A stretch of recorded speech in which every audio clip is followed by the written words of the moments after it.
Welcome to today's webinar from the International Alliance of ALS M&D Associations. Today, we're pleased to host a conversation with some of our 2025 patient fellows as part of Nothing About Us Without Us, highlights from the 2025 patient fellows.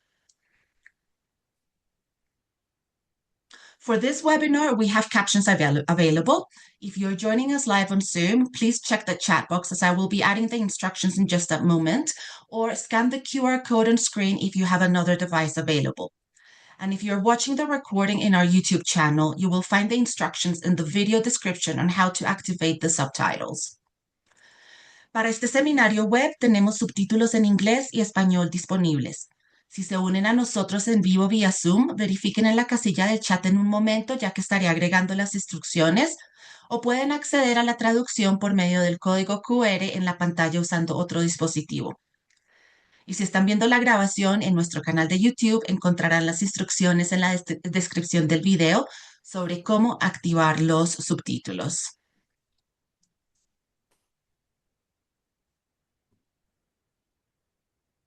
And I will add the instructions in one moment. For this webinar, we are using automated captions. Please bear in mind that this kind of translation is not perfect and many variables can affect accuracy and errors are possible. However, even if a few words are incorrect, you should still be able to get the meaning in context. For those of you who don't know me, I am Jessica Mabe, Programs Coordinator for the International Alliance, and I am joined today by an incredible group of people. Some of our 2025 patient fellows, and today's session will be moderated by the International Alliance's CEO, Kathy Cummings. Joining Kathy in the panel, we have David Busek from the US, Paige Higgins from Australia. I'm so sorry, I'm sure I'm going to butcher this, but I'm trying. Inki Bjorg Lovland from Norway, and Leah Story from Canada. Now, some final instructions. Any questions you have for our panel, please write them in the Zoom Q&A box. I also want to take this opportunity to thank everyone who pre-submitted their questions. There is a lot to cover, and we will do our best to answer as many questions as we can in the time we have. I will now turn it over to Kathy, our moderator for today. Thank you so much, Jess. And I'm very excited to be here. The Patient Fellows Program, I know I'm totally biased, but the Patient Fellows Program is one of my favorites, if not my favorite program at the Alliance. So this session brings together the 2025 Patient Fellows who recently participated in the 36th International Symposium on ALS M&D, which happened in San Diego in December of last year. And of course, at that symposium, they didn't just listen to research conversations, they were part of them. And today we'll be sharing what that experience meant to them and to us at the Alliance and to others in the community. The principle guiding this conversation is simple but powerful. Nothing about us without us. With that, I'm delighted to have the panelists introduce themselves and begin the conversation. And Jess has already told you who the panelists are going to be. So I will just have them each speak for a couple of minutes and tell us their story before we dive into the questions. Let's start with Ingeborg. Yeah, hi, my name is Ingeborg. I come from Iceland, but I'm living in Norway. Have been living in Norway for over 20 years. I was diagnosed with ALS in April 2024, and I come from a SOD1 family. Yeah.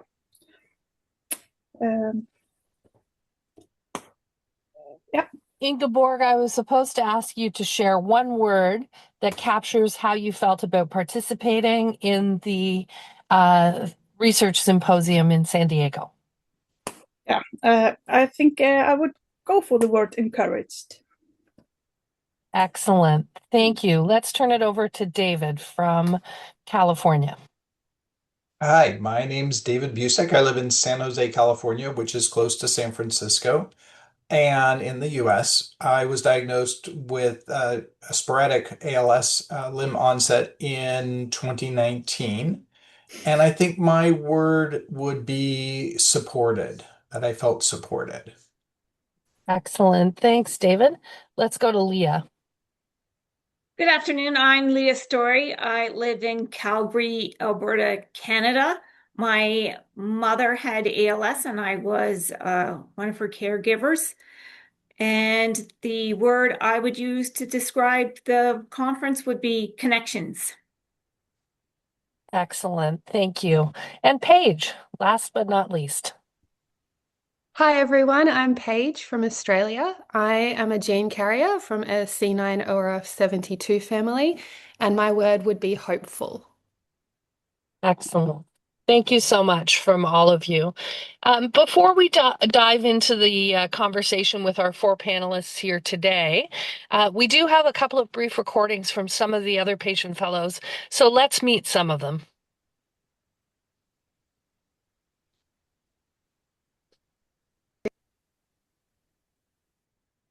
Hi everyone, I'm Sabrina from Singapore. I am a patient with ALS and the Secretary of Motor Neuron Disease Association Singapore. Being part of the Patient Fellows program has allowed me to make connections with other members of the community, including patients and researchers. It was also very heartening to see the progress made in the ALS and MND community. Thank you.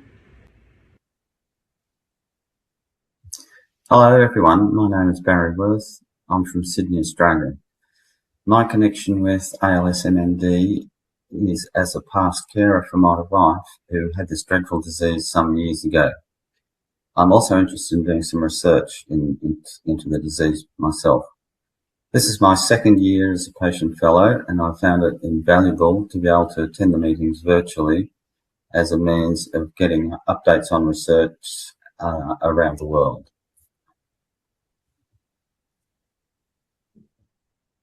Hi everybody, I'm Michael Wilson.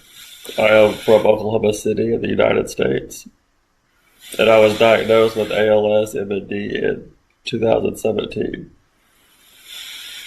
Being part of the Patient Fellows program has been very valuable because it connected those of us with lived experience with the research community. I feel better equipped to ask questions, share accurate information with others. I feel very inspired about the future of ALS and the growing commitment of including the patient voice in meaningful ways. Thank you. Hello everyone. My name is Julio Cesar Neira Pinto. I am 51 years old. My connection to ALS is personal. I have been living with it for 4 years. This journey has reshaped my understanding of strength, family, and purpose. I am sustained by the love of my wife and children, the grace of God, and also hope in science. I am grateful for being part of the Patient Fellows program. It has been a time of learning and more objective understanding. I participate with hope that our collective efforts will lead to a future where this disease is curable, with better solutions for all. God bless.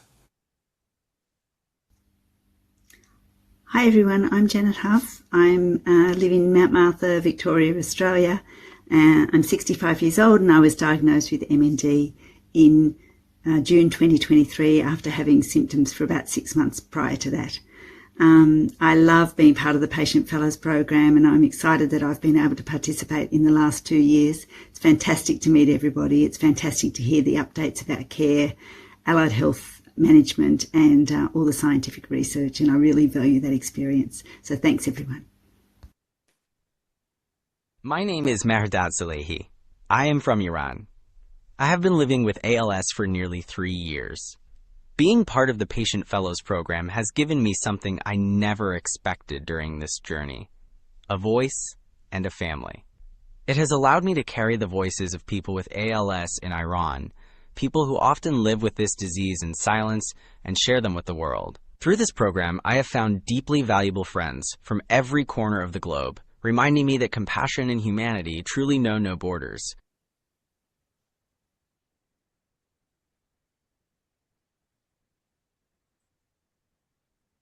Wow, that was powerful. Thank you, Jessica, for sharing that. I'm going to turn to our panelists now, and we're going to start with the concept of impact. And it's a very intense time of year for the ALS M&D community. The Research Symposium follows the Alliance meeting and the Allied Professionals Forum. And even though the Patient Fellows Program is centered primarily on the Research Symposium, often there are people who have a very long 7 days in a row of participating in meetings, either virtually or in person.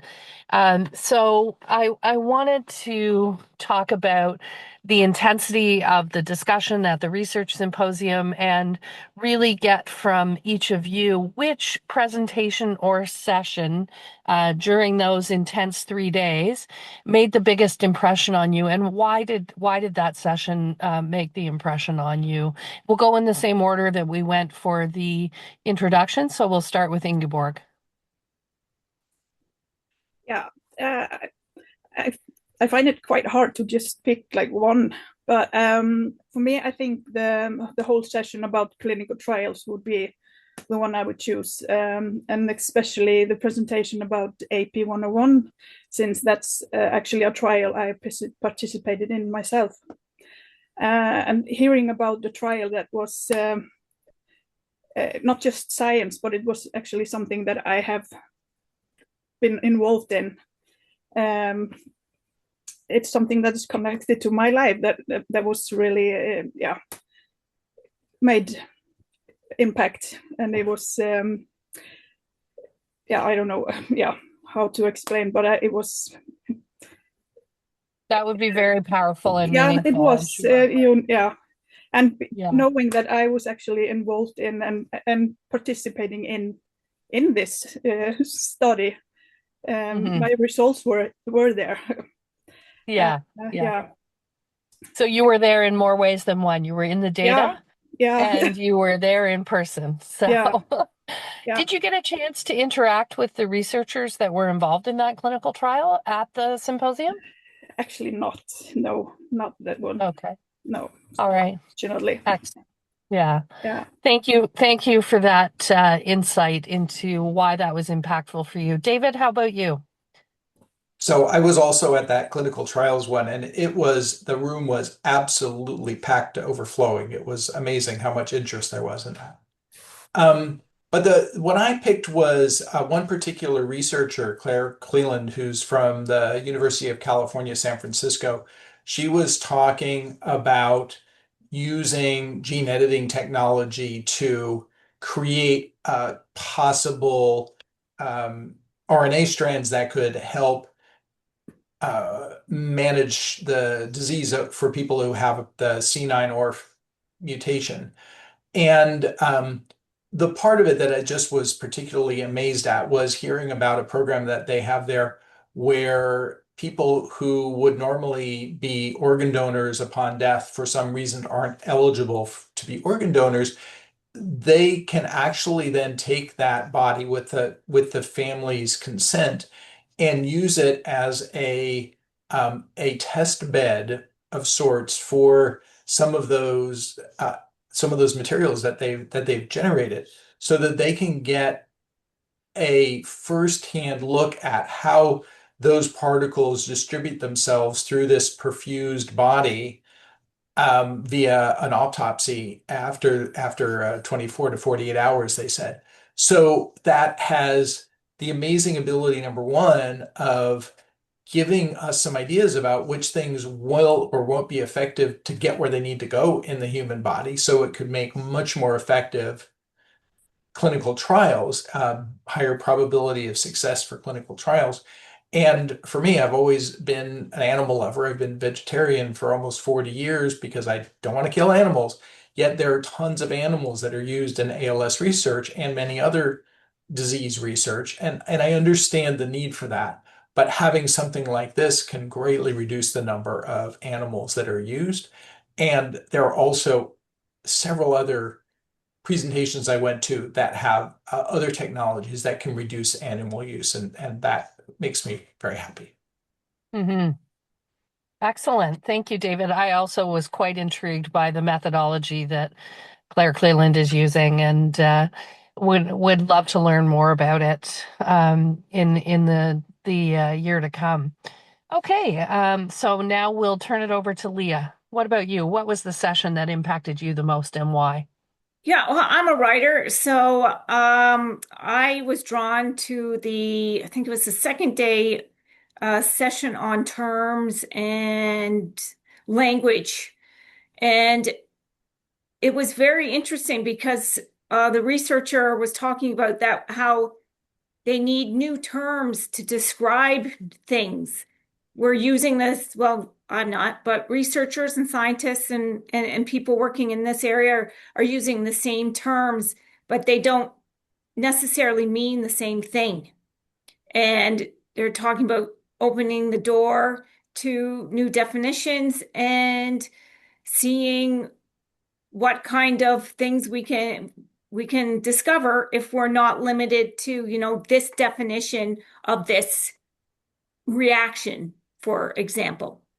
And I was also impressed and learned that there's an open source CRISPR. I did not know that. Was that must have been in a different session, I'm assuming. Yeah, yes, yeah, that was yeah. That just blew my mind. I was like, oh wow, open source CRISPR. Okay. Yeah. That's interesting. I didn't hear that at the research symposium, so I'm glad you raised that one. And language is so important, especially in a global research field. You want to make sure that words are being used in the same way in research studies so that the results are able to be duplicated and proven in an evidence-based way using the same language. So thank you for that one. And again, Paige, we'll turn it over to you. There were so many moments I'd love to talk about, but the session on modeling and treating ALS with stem cells stood out most strongly for me. What struck me was how stem cell-based models, particularly brain organoids, are giving researchers unprecedented windows into disease mechanisms in humans. And they're not just helping us understand ALS better, they're helping us test drugs in systems closer to human biology than animal models. And maybe they too have the potential to replace them. I was struck by the work using these models to explore patient-to-patient variability and identify subtypes, something that feels essential if we're ever going to move beyond one-size-fits-all approaches. And as a C9 ORF72 carrier, hearing about the careful progress being made towards CRISPR-based therapies was also deeply meaningful to me. Yeah. Yeah, absolutely. I also was intrigued by the whole organized conversation and how they're moving that forward. So thank you for sharing that. We have the saying that I already used once, and it's in the title of this particular webinar, which is Nothing About Us Without Us. And was there a moment during the research symposium that you felt this came to life for you, that you really were able to participate in a meaningful research conversation, either one-on-one or in a session by asking a question? In this case, let's start with David. Yeah, so I really feel very fortunate that I've been able to attend 3 of these symposiums and the Alliance meetings as a patient fellow. And each time what's really helped connect me to feeling part of it is the freedom that I felt to ask questions of people who are leaders in the field, who are talking about innovative research, and to have my questions as a layperson with lived experience, but not technical experience in this field, to have them taken seriously, to be answered seriously. And I've had several occasions where people have approached me afterwards at a break or immediately following the session where I asked the question, where they want to have a further conversation about what I asked or say that they appreciated my asking that. I think sometimes people who are more in the insides might be embarrassed to ask questions that I'm not embarrassed to ask because they may be a little more basic. But I don't know the details of some of these things, and being able to ask the questions and be taken seriously is really wonderful. Mm-hmm. Excellent. Thank you, David. How about Leah?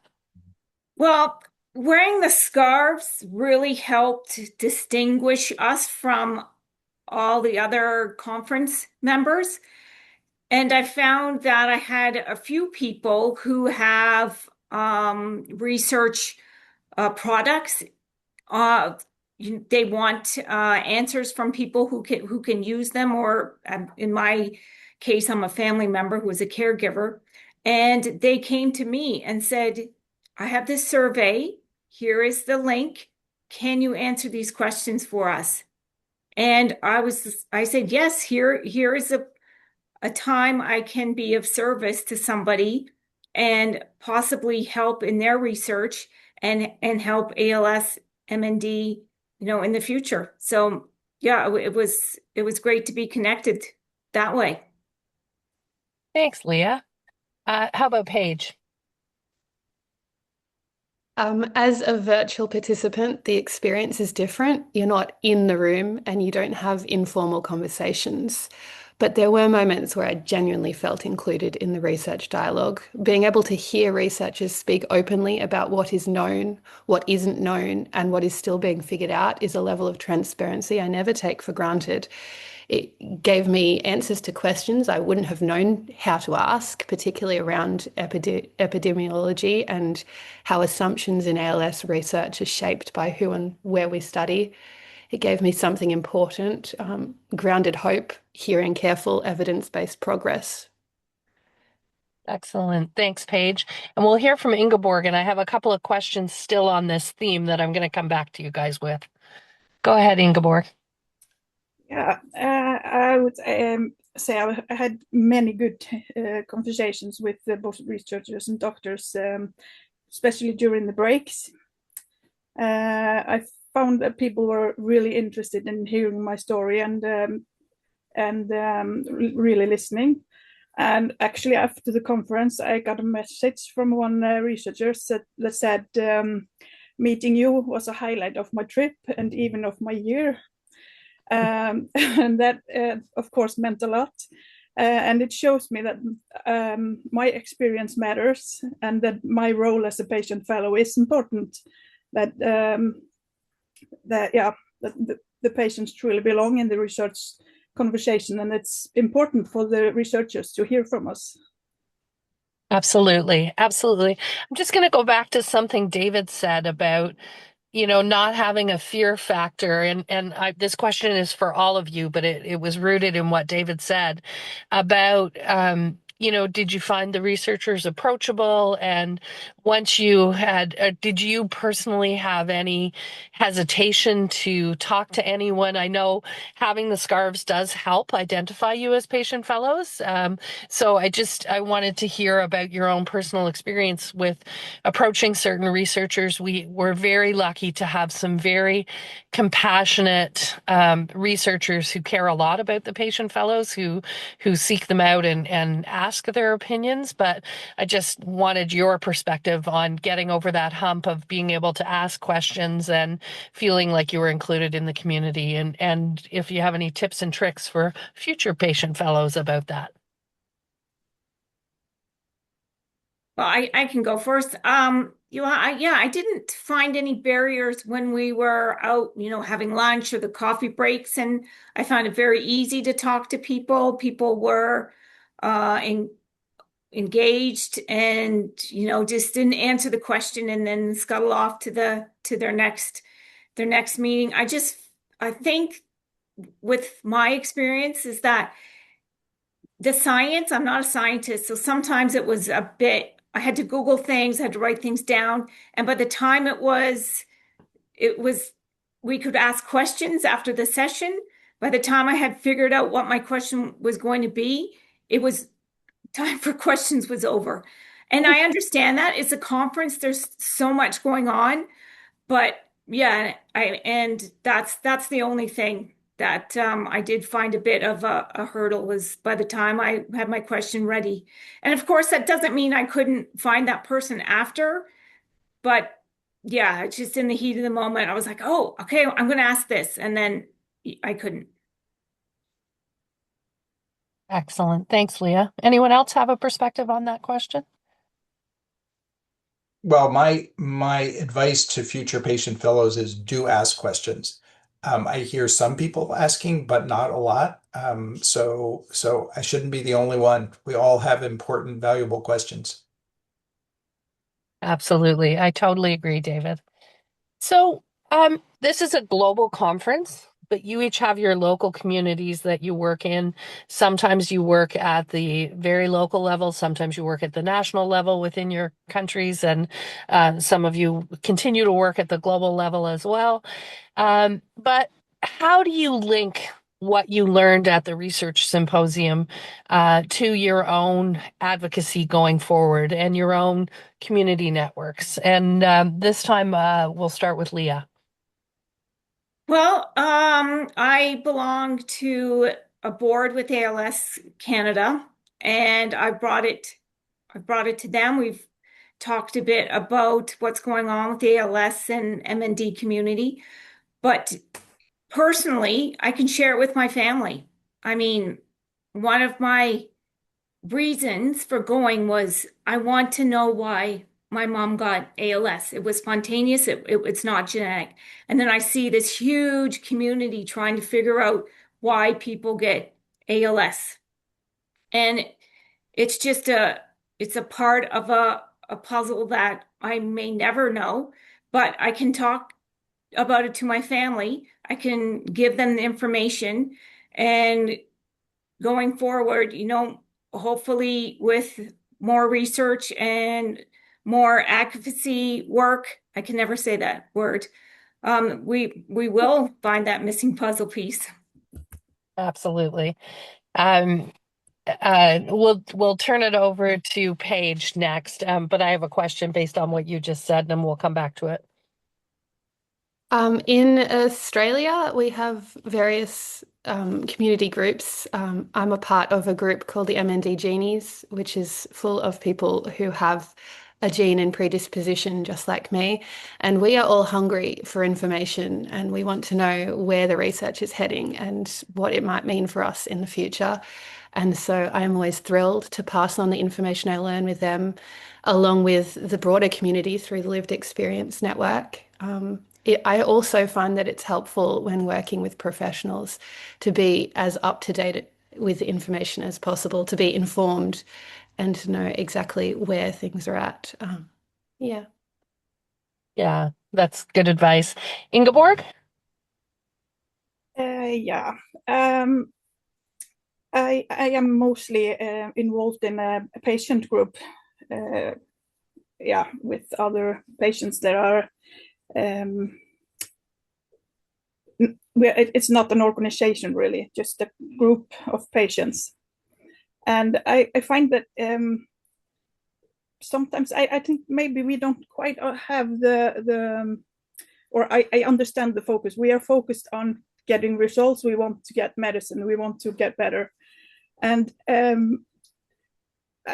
don't think always we understand how much work it is behind, and everything that is the work that is done, everything that's why it costs a lot of money, why it's expensive.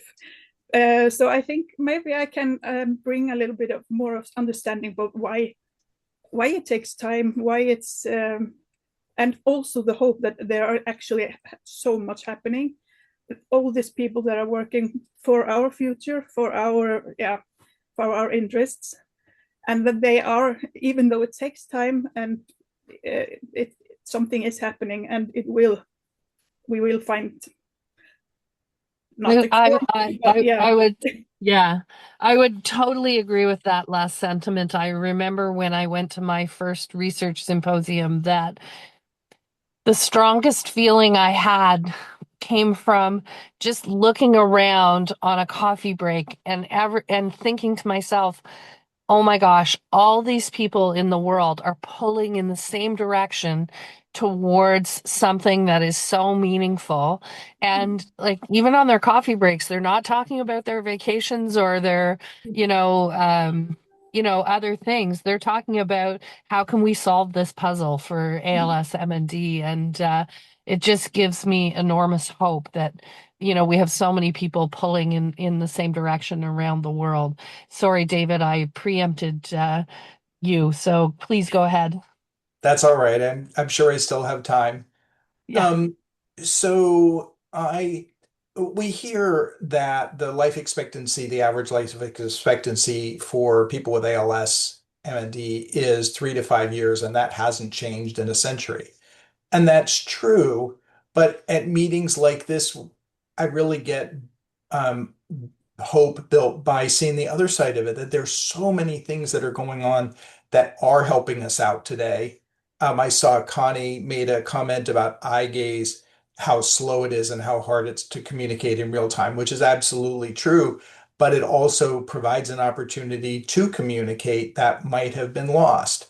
And there are various technologies to support things and 3D printers that can make special devices. And we hear about a lot of those things. So the promise for me of brain computer interfaces, or BCIs, to enhance communication, verbal communication, and probably other communication forms, and helping with driving mechanical things, maybe driving wheelchairs, things like that.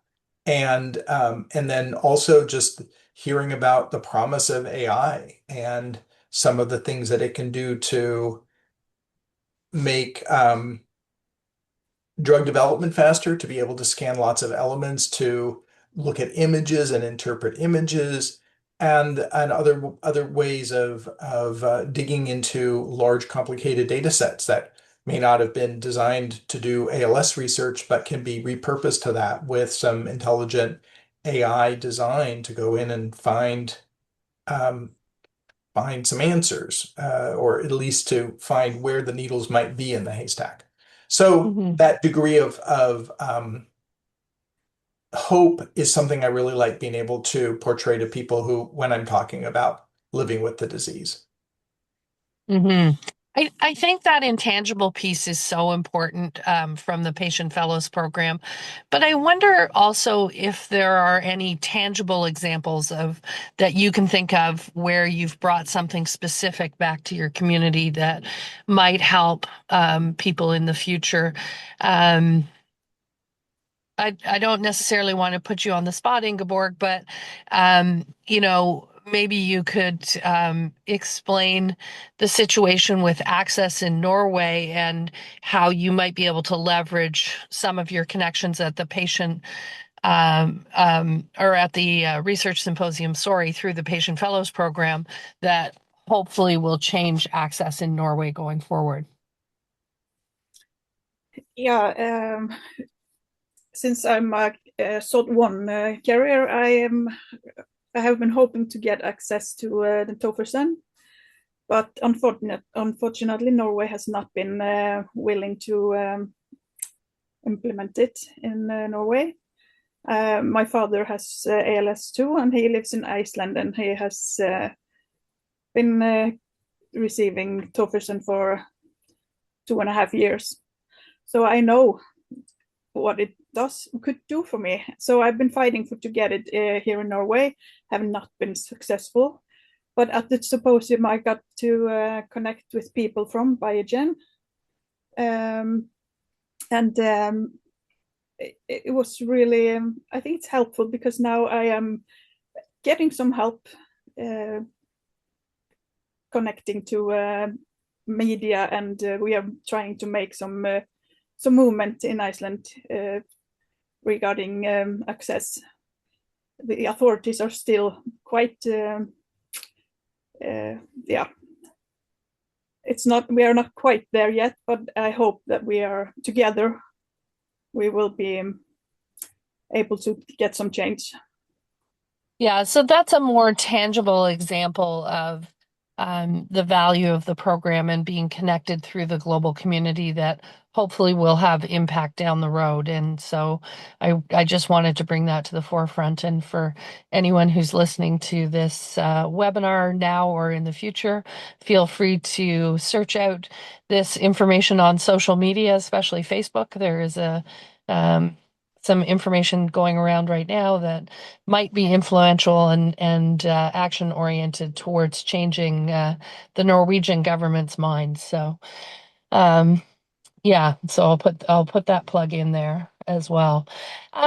We thank you for sharing your thoughts about the way that this can influence your own community and network. And Leah, I just want to come back to what you said about even just if you can communicate better with your family, that hope piece, and being able to talk about the evidence-based research that's happening around the world. If you think about the butterfly effect, and even if it's just as close to you as your family that you're communicating this information to, I think it has a ripple effect out into the world. And I love the fact that the patient fellows become like research ambassadors on behalf of the whole community. So I just wanted to come back to that thought from what Leah said. So before we move to some final thoughts from our panelists, Jess is going to share another video with us from some more patient fellows that participated in the program.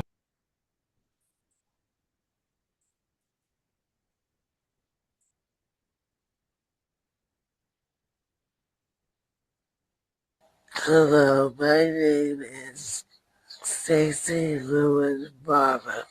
I live in southern New Jersey, right outside Philadelphia. I was diagnosed with ALS in February of 2021.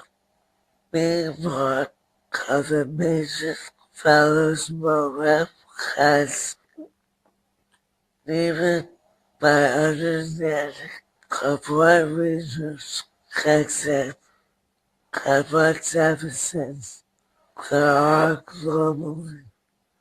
It was wonderful to collaborate with people from all over the world. I'm very grateful. My name is Gisli Jónasson and I am from Iceland. I have been living with familiar ALS for over 10 years and I've been on Tofersen for 2.5 years. Being part of the Patient Fellows Program has increased my understanding of the nature of ALS MND and has helped me a lot in my fight for ALS by patients in Iceland. My name is Ashley Lee. I am in Tampa, Florida. My connection to ALS/MND is my father, who was a U.S. Air Force veteran that battled the disease for around 20 years. Being part of the Patient Fellows program has been an amazing and enlightening experience for me this year. I had the opportunity to meet old friends in person for the first time and make some new ones. As an involved member of the ALS/MND community, I believe every connection has the potential to open the door for new ideas, projects, and discoveries to come to fruition, and I have already seen this begin to happen. I have also been able to share recordings and slides of various content amongst different groups I am a part of to keep the momentous impact of the work being done around the world going forward. Hi there, my name is Phil Camden and I'm from Victoria in Australia. And my connection to ALS MND is that I was diagnosed in 2013. And for me, being a part of the Patient Fellows program has really strengthened my hope that MND ALS research is moving forward with patients and not just for them.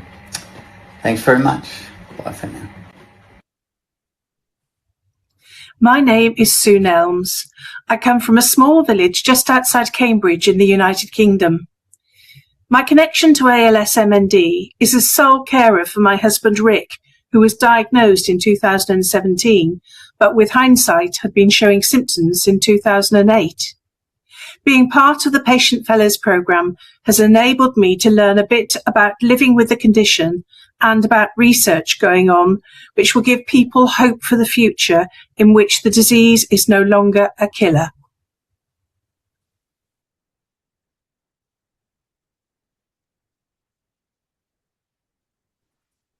Oh, wow. Powerful. Thank you, Jess, for sharing that.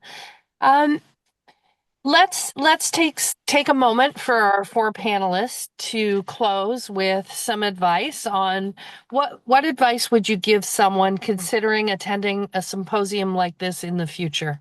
And let's start with Paige.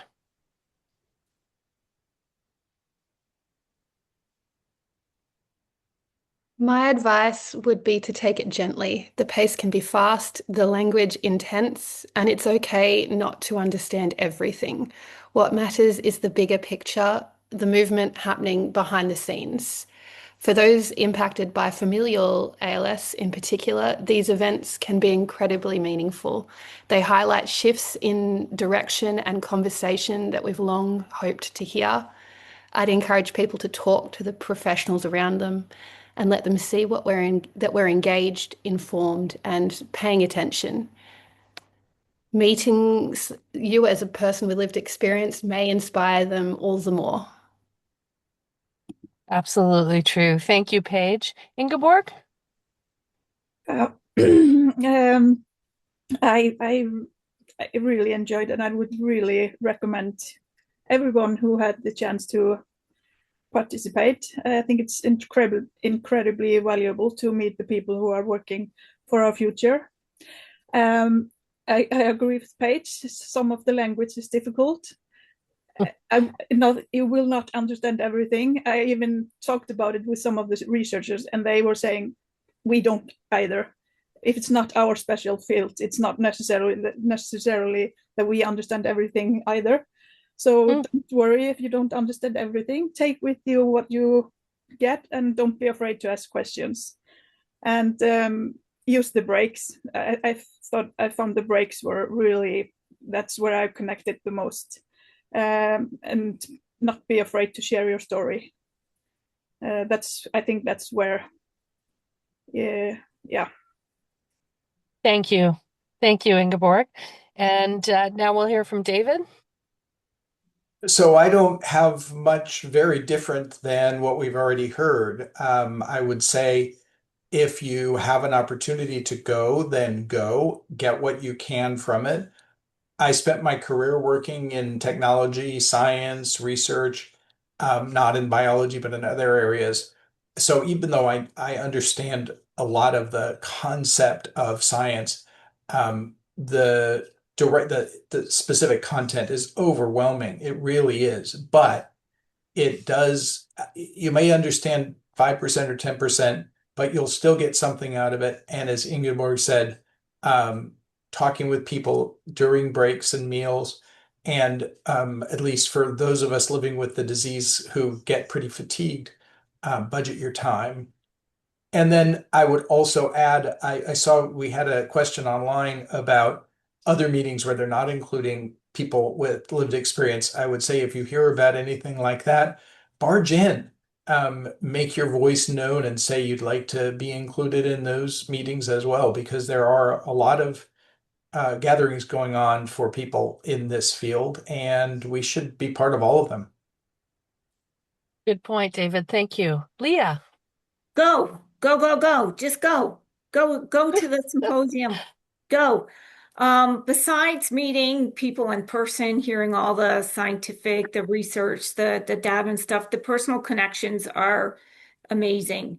And it opened my eyes to how many researchers, scientists, doctors, organization, volunteers have a personal connection to ALS that I didn't. I just thought people got into they started this research and they continued it on. But no, some people got into it because they have a loved one with ALS or MND.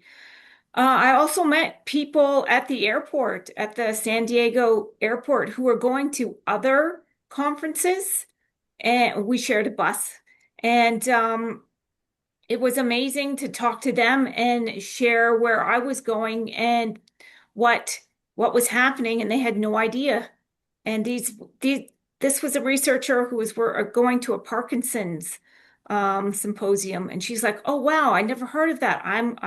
Well, she had heard of ALS, MND, but the symposium, and she's going to look into it. So, I mean, you meet so many people and it opens your eyes. And sometimes you want to go like this and stop this scientific stuff, but it's all part of learning. Absolutely. Thank you, Leah. And thank you, everybody, for your very open and generous insights into what it meant to be a patient fellow.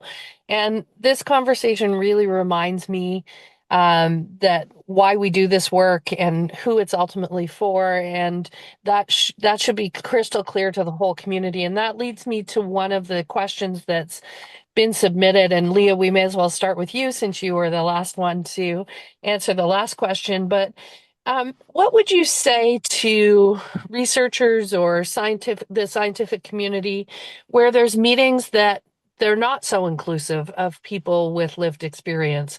What would you say to those meetings? How does it enrich their meeting by having patient fellows there? Well, again, it's the lived experience, and one person's thoughts and research doesn't mirror another person's. So these organizations that are excluding people with ALS, MND, I would ask why, and then I would ask them to potentially have somebody join a meeting or join, to talk to them. Because education, it never hurts anybody. Absolutely. David, Ingeborg, and Paige, do you have anything to add to that question? I would, there are a couple of things that I was thinking as Leah was talking, is that I don't think that we're being excluded, particularly, we're just not being thought of. And I think to some degree that's still the case for the MNDA, much less even in the three that I've been to, I felt much more included each year over the one before. But it's still a big conference with lots of people and a few people with lived experience. But I don't think that it's deliberate. So just bringing up the question, I think, is hopefully going to make people think, oh, maybe so. But also I feel like the nothing about us without us is really spreading through the community, and it feels like it's being understood quickly and easily by people who are in the trenches of the science. Absolutely. And I think we should do a shout out to Kathy Collette, who I don't know if she's on the webinar or not, but if she is, this was her baby that she started a number of years ago. And as you said, David, that philosophy is permeating the community more and more, but it had to start somewhere, and it started with Kathy. So kudos to her for suggesting the Patient Fellows program when she did, and to get it included in the research symposium. It wasn't an easy task, and but I for one am so glad she did. So kudos to Kathy. Do you think that I know it's a research symposium, so there's not a lot on the practical side of living with MND, ALS, MND, but did you find anything at the research symposium that was a practical update on, even if it was just from a conversation rather than a presentation? Anybody?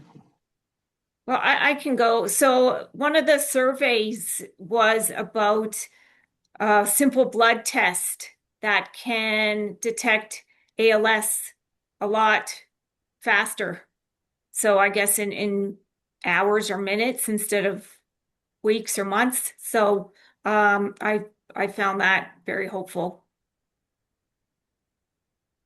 In the clinical trials session, there was a presentation on a drug that has shown to be effective on people with slow progressing ALS.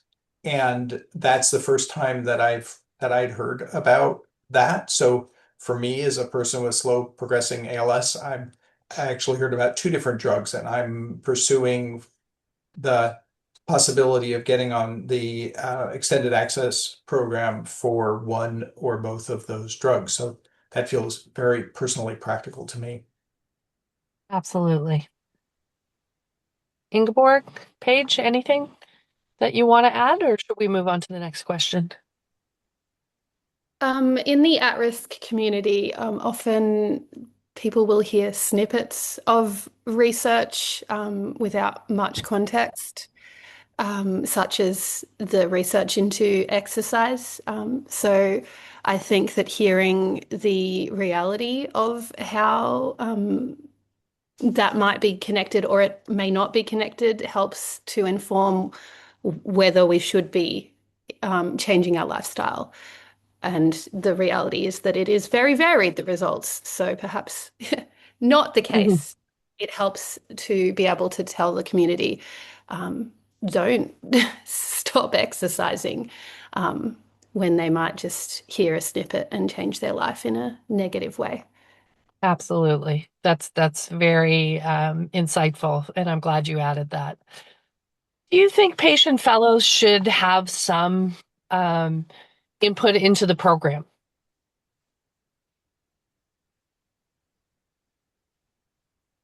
Well, sorry, I'll just go. As a caregiver, I'm not sure if I would want that. I would want to leave it up to those of you with ALS and MND. That's my opinion. Somebody else was going to say something too. Was it you, David? Yeah, my short answer would be yes.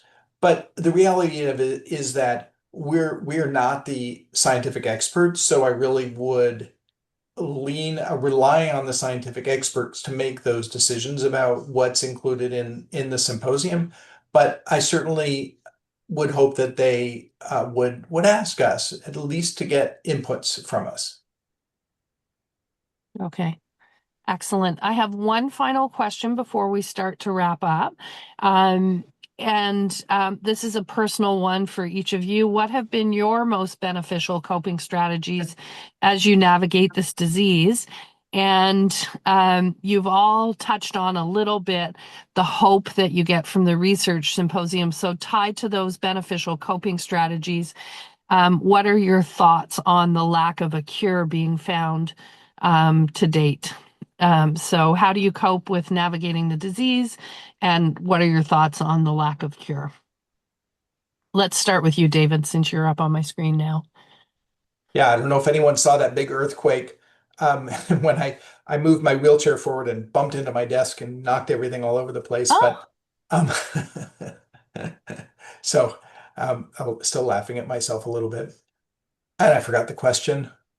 What's been your most beneficial coping strategy as you navigate this disease, especially around your thoughts on the lack of cure? Like, how do you navigate that and still have hope? I come to terms long ago with the reality that there won't be anything that'll come up in my lifetime that's going to cure this disease. But it gives me hope that there's so many people working towards that, and it gives me hope that there are so many things that can make our lives easier today than they could have been 10 or 20 or 50 years ago relative to what we have available to us now. My only hope is that we can spread the access to these helpful technologies throughout the world and not just limit them to the global north or the richer countries. And like Ingeborg's situation in Norway, even a wealthy country with a robust public welfare system is still resisting a really amazingly effective drug. So lots of room for improvements too. Absolutely. Leah, do you want to go next? Yeah, so I collected stories in 2025, 20 stories. I edited a fundraising book calling Speaking ALS. I handed out books at the conference. I handed out little Amazon cards at the conference. I'm raising funds for ALS Canada so I can help with the research, like not just here's that word again, advocacy, but others like raising money, actually money going to ALS research. So the more people who buy a book, the more money gets put into the fund. That's awesome, Leah. Thank you. And I bought 2 copies of that book myself. So, Thank you. And it's an excellent anthology. Thank you. Ingeborg, what's your most beneficial coping strategy? I've said to many that I feel like I'm in a privileged situation for an ALS patient, having sought one. I have something. I actually have something that I can benefit from. I have seen the impact that it has on my father having the medicine. So for me, I actually have hope to get something that can help me. So, but I think, working advocacy, working with other patients, realizing that even though we are sick, we are not only ALS. I can enjoy my life also. I have many things that are good in my life besides ALS. So focusing on the good things, living my life, traveling, trying to get most of the time I have. I think that's Excellent.